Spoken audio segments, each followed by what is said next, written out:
मधुबन के बाबा, मधुबन के बाबा मुरली वाले, आपका क्या कहना,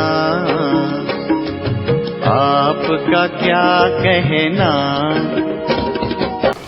ओम शांति। आज 15 अक्टूबर 2024 के साकार मधुर महावाक्य हैं।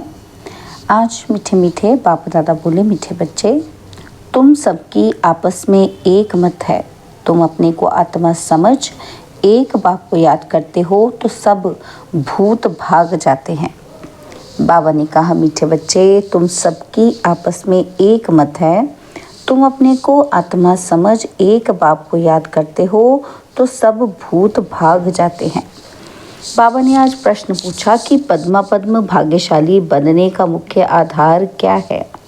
तो उत्तर में बाबा कहते, जो बाबा सुनाते हैं उस एक एक बात को धारण करने वाले ही पद्मा पद्म भाग्यशाली बनते हैं। जज करो बाबा क्या कहते हैं और रावण संप्रदाय वाले क्या कहते हैं। बाप जो नॉलेज देते हैं उसे बुद्धि में रखना। स्वदर्शन चक्रधारी बनना ही पद्म पद्म भाग्यशाली बनना है। इस नॉलेज से ही तुम गुणवान बन जाते हो। ओम शांति। रूहानी बाप अंग्रेजी में कहा जाता है स्पिरिचुअल फादर। सतयुग में जब तुम चलेंगे तो वहाँ अंग्रेजी आदि दूसरी कोई भाषा तो होगी ही नहीं। तुम जानते हो कि सतयुग में हमारा राज्य होता है, उसमें हमारी जो भाषा होगी वही चलेगी। फिर बाद में वह भाषा बदलती जाती है। अभी तो अनेक भाषाएं हैं। जैसा जैसा राजा वैसी वैसी उनकी भाषा चलती है।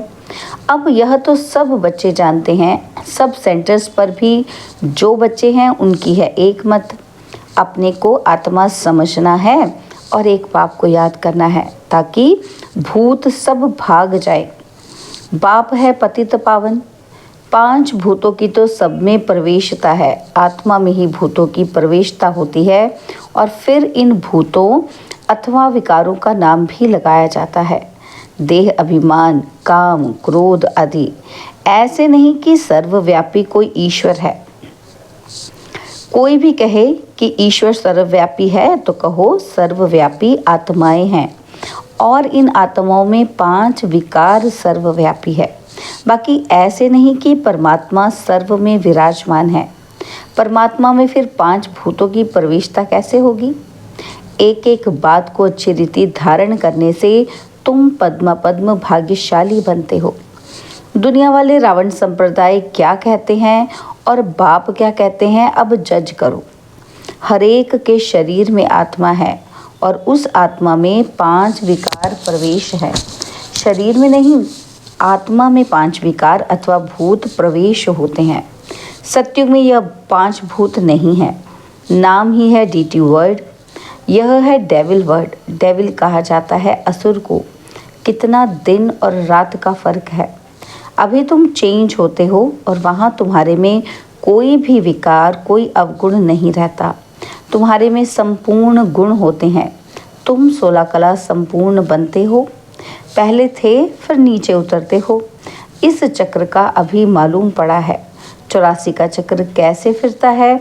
हम आत्मा को स्व का दर्शन हुआ है, अर्थात इस चक्र का नॉलेज हुआ है। उठते बैठते चलते तुमको ये नॉलेज बुद्धि में रखना है।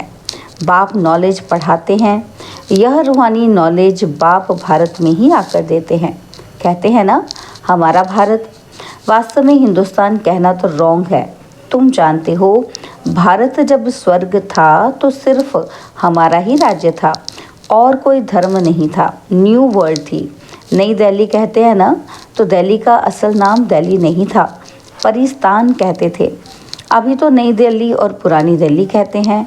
फिर ना पुरानी ना नई दिल्ली होगी, परिस्तान कहा जाएगा। दिल्ली को कैपिटल कहते हैं। इन लक्ष्मी नारायण का राज्य होगा और कुछ भी नहीं होगा। हमारा ही राज्य होगा। अभी तो राज्य नहीं है, इसलिए सिर्फ कहते हैं हमारा भारत देश है। राजाएं तो है नहीं। तुम बच्चों की बुद्धि में ये सारा ज्ञान चक्र लगाता है। बरोबर पहले पहले इस विश्व में देवी देवताओं का राज्य था और कोई राज्य नहीं था। जमुना का किनारा था, उसको परिस्तान कहा जाता था। देवताओं की कैपिटल दिल्ली ही रही है, तो सभी को कशिश होती है, सबसे बड़ी भी है और एकदम सेंटर में है।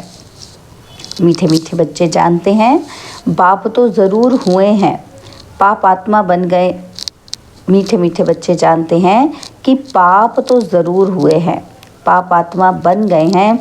सतयुग में होते हैं पुण्य आत्माएं, बाप ही आकर पावन बनाते हैं, जिसकी तुम शिव जयंती भी मनाते हो। अब जयंती अक्षर तो सबसे लगता है, इसलिए इनको फिर शिवरात्रि कहते हैं। रात्रि का अर्थ तो तुम्हारे सिवाय और कोई समझ ना सके। अच्छे अच्छे विद्वान आदि कोई भी नहीं जानते कि शिवरात्रि क्या है, तो मनावे क्या। बाप ने समझाया है रात्रि का अर्थ क्या है। यह जो 5000 वर्ष का चक्र है, उसमें सुख और दुख का खेल है। सुख को कहा जाता है दिन और दुख को कहा जाता है रात। तो दिन और रात के बीच में आता है संगम। आधा कल्प है सोझरा और आधा कल्प है अंधियारा। भक्ति में तो बहुत तीक तीक चलती है। यहाँ है सेकंड की बात, बिल्कुल इजी है, सहज योग। तुमको पहले जाना है मुक्ति धाम, फिर तुम जीवन मुक्ति और जीवन बंध में कितना समय रहे हो ये तो तुम बच्चों को याद है, फिर भी घड़ी घड़ी भूल जाते हो। बाप समझाते हैं कि योग अक्षर है ठीक, परंतु उन्हों का है जिस्मानी योग। यह है आत्माओं का परमात्मा के साथ योग। सन्यासी लोग अनेक प्रकार के हठ योग आदि सिखाते हैं तो मनुष्य मूंझते हैं। तुम बच्चों का भी बाप भी है, टीचर भी है, तो उनसे योग लगाना पड़े ना। टीचर से पढ़ना होता है।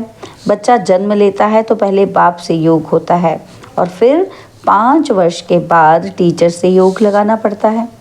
फिर वानप्रस्थ अवस्था में गुरु से योग लगाना पड़ता है। 3 मुख्य याद रहते हैं, वह तो अलग अलग होते हैं, और यहाँ यह एक ही बार बाप आकर बाप भी बनते हैं, टीचर भी बनते हैं। वंडरफुल है ना। तो ऐसे बाप को तो ज़रूर याद करना चाहिए। जन्म जन्मांतर 3 को अलग अलग याद करते आए हो। सतयुग में भी बाप से योग होता है, फिर टीचर से होता है। पढ़ने तो जाते हैं ना, बाकी गुरु की वहाँ दरकार नहीं रहती, क्योंकि सब सदगति में है। ये सब बातें याद करने में क्या तकलीफ़ है, बिल्कुल सहज है। इनको कहा जाता है सहज योग, परंतु यह है अनकॉमन। बाप कहते हैं मैं यह टेम्परेरी लोन लेता हूँ, सो भी कितना थोड़ा समय लेता हूँ। 60 वर्ष में वानप्रस्थ अवस्था होती है। कहते हैं 60 लगी गांठ, 60 लगी लाठ। इस समय सबको लाठी लगी हुई है। सब वानप्रस्थ निर्वाण धाम में जाएंगे। वह है स्वीट होम, स्वीटेस्ट होम। उनके लिए ही कितनी अथाह भक्ति की है। अभी चक्र फिर कर आए हो। मनुष्यों को ये कुछ भी पता नहीं, ऐसे ही गपोड़ा लगा दिया है। लाखों वर्ष का चक्र है। लाखों वर्ष की बात हो तो फिर रेस्ट मिल ना सके, रेस्ट मिलना ही मुश्किल हो जाए। तुमको रेस्ट मिलती है, उसको कहा जाता है silence home in corporeal world. यह है स्थूल स्वीट होम और वह है मूल स्वीट होम। आत्मा बिल्कुल छोटा रॉकेट है, इनसे तीखा भागने वाला कोई होता ही नहीं। यह तो सबसे तीखा है। 1 सेकंड में शरीर छूटा और यह भागा, दूसरा शरीर तो तैयार रहता है। ड्रामा अनुसार पूरे टाइम पर उनको जाना ही है। ड्रामा कितना एक्यूरेट है, इसमें कोई एक्यूरेसी है ही नहीं, यह तुम जानते हो। बाप भी ड्रामा अनुसार बिल्कुल एक्यूरेट टाइम पर आते हैं। 1 सेकंड का भी फर्क नहीं पड़ सकता है। मालूम कैसे पड़ता है कि इनमें बाप भगवान है? जब नॉलेज देते हैं, बच्चों को बैठ समझाते हैं। शिवरात्रि भी मनाते हैं ना। मैं शिव कब कैसे आता हूँ वो तुमको तो पता ही नहीं है। शिवरात्रि कृष्ण रात्रि मनाते हैं, राम की नहीं मनाते, क्योंकि फ़र्क पड़ गया ना। तो शिवरात्रि के साथ श्री कृष्ण की भी रात्रि मना लेते हैं, परंतु जानते कुछ भी नहीं। यहाँ है ही आसुरी रावण राज्य। यह समझने की बातें हैं। यह तो है बाबा, बूढ़े को बाबा कहेंगे। छोटे बच्चे को बाबा थोड़े ही कहेंगे, कोई कोई लव से भी बच्चे को बाबा कह देते हैं, तो उन्होंने भी श्री कृष्ण को लव से कह दिया है। बाबा तो तब कहा जाता है जब बड़े हो और फिर बच्चे पैदा करते हों। श्री कृष्ण खुद ही प्रिंस है, उनको बच्चे कहाँ से आए? बाप कहते ही हैं, मैं बुजुर्ग के तन में आता हूँ। शास्त्रों में भी है, परंतु शास्त्रों की सब बातें एक्यूरेट नहीं होती। कोई कोई बात ठीक है। ब्रह्मा की आयु माना प्रजापिता ब्रह्मा की आयु कहेंगे, वह तो ज़रूर इस समय होगा। ब्रह्मा की आयु मृत्यु लोक में खत्म होगी। यह कोई अमर लोक नहीं है। इनको कहा जाता है पुरुषोत्तम संगम युग। यह सिवाय तुम बच्चों के और कोई की बुद्धि में नहीं हो सकता। बाप बैठ बताते हैं, मीठे मीठे बच्चों, तुम अपने जन्मों को नहीं जानते हो। हम बतलाते हैं कि तुम 84 जन्म लेते हो। कैसे? तो भी तुमको पता पड़ गया है। हर एक युग की आयु 1250 वर्ष है और इतने इतने जन्म लिए हैं। 84 जन्मों का हिसाब है ना, 84 लाख का तो हिसाब हो न सके। इनको कहा जाता है 84 का चक्र। 84 लाख की तो बात ही याद ना आए। यहाँ कितने अपरम अपार दुख है। कैसे दुख देने वाले बच्चे पैदा होते रहते हैं। इसको कहा जाता है घोर नरक। बिल्कुल छीछी दुनिया है। तुम बच्चे जानते हो, अभी हम नई दुनिया में जाने के लिए तैयारी कर रहे हैं। पाप कट जाएं तो हम पुण्य आत्मा बन जाएं। अभी कोई पाप नहीं करना है। एक दो पर काम कटारी चलाना, यह आदि मध्य अंत दुख देना है। अब यह रावण राज्य पूरा होता है। अभी है कलयुग का अंत। यह महाभारी लड़ाई है अंतिम। फिर कोई लड़ाई आदि होगी ही नहीं। वहाँ कोई भी यज्ञ रचे नहीं जाते। जब यज्ञ रचते हैं तो उसमें हवन करते हैं। बाप ने भी यह जो रुद्र यज्ञ रचा है, इसमें बच्चे अपनी पुरानी सामग्री सब स्वाहा कर देते हैं। अब बाप ने समझाया है कि यह है रुद्र ज्ञान यज्ञ। रुद्र शिव को कहा जाता है, रुद्रमाला कहते हैं ना। तो निवृत्ति वालों को प्रवृत्ति मार्ग की रस्म रिवाज का कुछ भी पता नहीं है। वह तो घर बार छोड़ जंगल में चले जाते हैं। नाम ही पड़ा है सन्यास। किसका सन्यास? घर बार का। तो खाली हाथ निकलते हैं। पहले तो गुरु लोग बहुत परीक्षा लेते हैं, काम कराते हैं। पहले भिक्षा में सिर्फ आटा लेते थे, रसोई नहीं लेते थे। उनको जंगल में ही रहना है। वहाँ कंद मूल फल मिलते हैं। यह भी गायन है कि जब सतो प्रधान सन्यासी होते हैं तब यह खाते हैं। अभी तो बात मत पूछो, क्या क्या करते रहते हैं। इसका नाम ही है विशेष वर्ल्ड, और वह है वाइसलेस वर्ल्ड। तो अपने को विशेष समझना चाहिए ना। बाप कहते हैं सत्य को कहा जाता है शिवालय, वाइसलेस वर्ल्ड। यहाँ तो सब हैं पतित मनुष्य, इसलिए देवी देवता के बदले नाम ही हिंदू रख दिया है। बाप तो सब बातें समझाते रहते हैं। तुम असल में हो ही बेहद बाप के बच्चे। वह तो तुम्हें 21 जन्मों का वर्षा देते हैं। तो बाप मीठे मीठे बच्चों को समझाते हैं, जन्म जन्मांतर के पाप तुम्हारे सिर पर हैं। पापों से मुक्त होने के लिए ही तुम बुलाते हो। साधु संत आदि सब पुकारते हैं, हे पतित पावन आओ। अर्थ कुछ भी नहीं समझते, ऐसे ही गाते रहते हैं, ताली बजाते रहते हैं। उनसे कोई पूछे कि परमात्मा से योग कैसे लगावें, उनको कैसे मिले, तो कह देंगे वह तो सर्वव्यापी है। क्या यही रास्ता बताते हैं? कह देते वेद शास्त्र पढ़ने से भगवान मिलेगा, परंतु बाप कहते हैं कि मैं हर 5000 वर्ष के बाद ड्रामा के प्लान अनुसार आता हूँ। यह ड्रामा का राज सिवाय बाप के और कोई नहीं जानते। लाखों वर्ष का ड्रामा तो हो ही नहीं सकता। अब बाप समझाते हैं कि यह 5000 वर्ष की बात है। कल्प पहले भी बाबा ने कहा था, मन मना भव। यह है महामंत्र, माया पर जीत पाने का मंत्र है। बाप ही बैठ अर्थ समझाते हैं, दूसरा कोई अर्थ नहीं समझाते। गाया भी जाता है ना कि सर्व का सद्गति दाता एक। कोई मनुष्य तो हो ही नहीं सकता। देवताओं की भी बात नहीं है, वहाँ तो सुख ही सुख है। वहाँ कोई भक्ति नहीं करते, भक्ति की जाती है भगवान से मिलने के लिए। सत्युग में भक्ति होती नहीं, क्योंकि 21 जन्मों का वर्षा मिला हुआ है। तब गाया भी जाता है, दुख में सिमरन सब करें, है ना। तो बाबा कहते हैं यहाँ तो अथाह दुख है, घड़ी घड़ी कहते हैं भगवान रहम करो। यह कलयुगी दुखी दुनिया सदैव नहीं रहती। सत्युग त्रेता पास्ट हो गए हैं, फिर होंगे। लाखों वर्ष की तो बात भी याद नहीं रह सकती। अब बाप तो सारी नॉलेज देते हैं, अपना परिचय भी देते हैं और रचना के आदि मध्य अंत का राज भी समझाते हैं। 5000 वर्ष की बात है। तुम बच्चों को ध्यान में आ गया है। अभी तो पराए राज्य में हो, तुमको अपना राज्य था। यहाँ तो लड़ाई से अपना राज्य लेते हैं, हथियारों से, मारामारी से अपना राज्य लेते हैं। तुम बच्चे तो योग बल से अपना राज्य स्थापन कर रहे हो। तुम्हें सतोप्रधान दुनिया चाहिए। पुरानी दुनिया खत्म हो, नई दुनिया बनती है।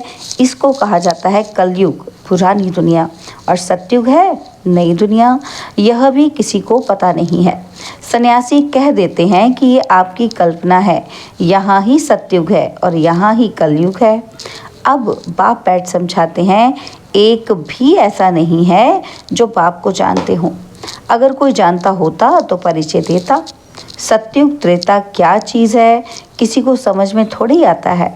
तुम बच्चों को बाप अच्छी रीति समझाते रहते हैं। बाप ही सब कुछ जानते हैं, जानी जाननहार अर्थात नॉलेजफुल हैं। मनुष्य सृष्टि का बीज रूप हैं, ज्ञान का सागर, सुख का सागर हैं। उनसे ही हमको वर्षा मिलना है। बाप नॉलेज में आप समान बनाते हैं। अच्छा, मीठे मीठे सिकिलदे बच्चों प्रति माता पिता बाप दादा का याद प्यार और गुड मॉर्निंग। रूहानी बाप की रूहानी बच्चों को नमस्ते। हम रूहानी बच्चों की रूहानी बाप दादाजी को दिलवा जान सिकवा प्रेम से नमस्ते। ओम शांति। प्यारे बाबा, मीठे बाबा, मेरे बाबा, शुक्रिया बाबा, शुक्रिया बाबा, शुक्रिया। धारणा के लिए मुख्य सार है। पहला पॉइंट है, यह पापों से मुक्त होने का समय है, इसलिए अभी कोई पाप नहीं करना है। पुरानी सब सामग्री इस रुद्र यज्ञ में स्वाहा करनी है। और सेकंड पॉइंट है, अभी वानप्रस्थ अवस्था है, इसलिए बाप टीचर के साथ साथ सतगुरु को भी याद करना है। स्वीट होम में जाने के लिए आत्मा को सतोप्रधान पावन बनाना है।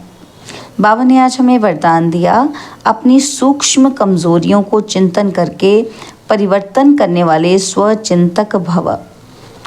सिर्फ ज्ञान की पॉइंट्स रिपीट करना, सुनना व सुनाना ही स्वचिंतन नहीं है, लेकिन स्वचिंतन अर्थात अपनी सूक्ष्म कमजोरियों को, अपनी छोटी छोटी गलतियों को चिंतन करके मिटाना, परिवर्तन करना, यही है स्वचिंतक बनना।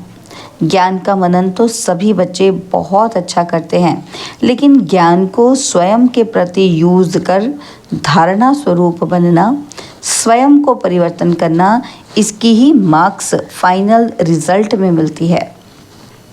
स्लोगन है, हर समय करन करावनहार बाबा याद रहे तो मैंपन का अभिमान नहीं आ सकता। हर समय करन करावनहार बाबा याद रहे तो मैंपन का अभिमान नहीं आ सकता। ओम शांति।